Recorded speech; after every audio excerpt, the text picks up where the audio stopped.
తూర్పుగోదావరి జిల్లా కడియం మండలంలోని Andhra paper mill కార్మికుల సమస్యలపై మంత్రి కందుల దుర్గేష్ తీవ్రంగా స్పందించారు. యాజమాన్యం తమ మొండి వైఖరిని వీడాలని హెచ్చరించారు. తమ న్యాయమైన డిమాండ్ల సాధన కోసం సమ్మె చేస్తున్న కార్మికులను పరామర్శించి సంఘీభావం ప్రకటించారు. సమ్మె శిబిరాన్ని సందర్శించిన మంత్రి కార్మికుల సమస్యలను ప్రత్యక్షంగా తెలుసుకున్నారు. కార్మికుల డిమాండ్ల పరిష్కారంలో యాజమాన్యం సానుకూలంగా స్పందించాలని సూచించిన మంత్రి అవసరమైతే తాను కూడా కార్మికులతో కలిసి సమ్మెలో పాల్గొంటానని స్పష్టం చేశారు.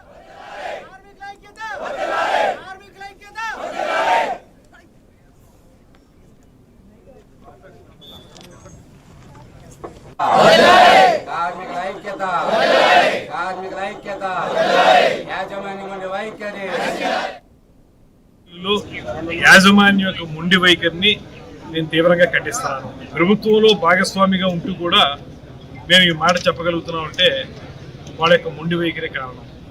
పరిశ్రమ బాగుండాలి, 10 మందికి ఉపాధి కలగాలి అనేటువంటి ఆలోచనలో మాకు రెండో ఆలోచన లేదు. ముఖ్యమంత్రి గారు కానీ ఉప ముఖ్యమంత్రి గారు కానీ ఆ మాట చెబుతారు. కానీ అందులో పనిచేసి ఆ పరిశ్రమ లాభాలకి కారకులైతున్నటువంటి కార్మికుల్ని వారు కొట్టగొడతారంటే ఎవరు ఒప్పుకుంటారు?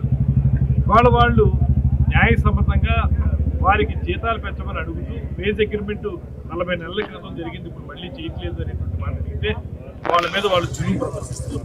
ఎప్పటికైనా మేనేజ్మెంట్ కొంచెం ఆలోచించి కార్మికుల్ని వారి శ్రేయస్సుని దృష్టిలో పెట్టుకుని మీ లాభాల కోసం కష్టపడుతున్న వారికి సంక్షేమాన్ని అందించాల్సిందిగా కోరుతున్నాను. లేకపోతే తీవ్రమైన పరిణామాలు ఉంటాయనేటువంటి మాట